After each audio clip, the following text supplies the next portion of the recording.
I wanted to share my radio that I just picked up. It's a 1949 Admiral AM radio. And this is a tube set that has 5 vacuum tubes in it that operate the radio. It has 2 dials here.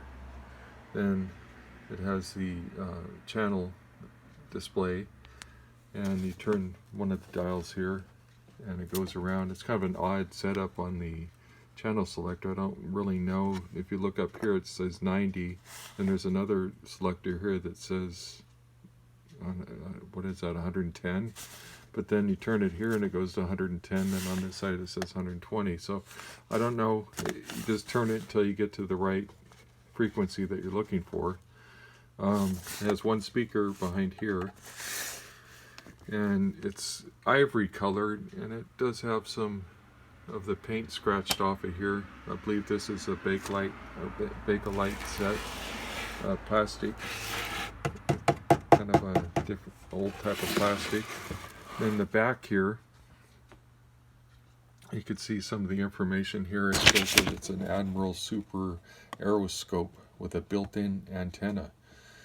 So it does receive frequency pretty well, and it has, you can see the 5 tubes in here. There's 1, 2, 3, 4, 5 tubes, and the channel selector here and the speaker up there.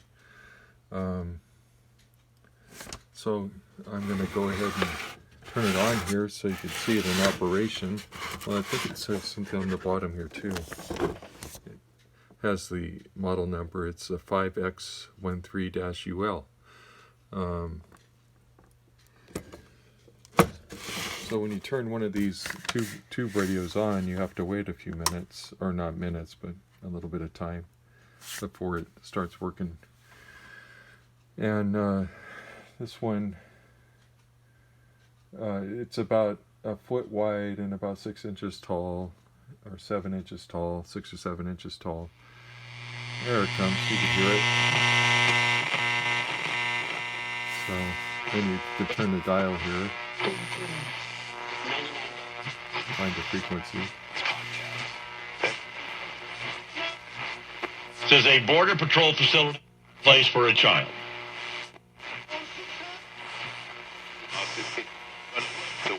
So it picks up quite a few channels here. I do get some static due to my fluorescent light above here, but I'm able to pick up quite a few channels.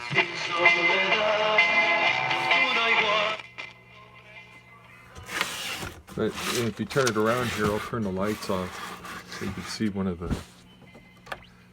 can see in there that tube is glowing. You can see one of them there. So anyway, pretty cool radio, and that's the Admiral 1949 AM radio.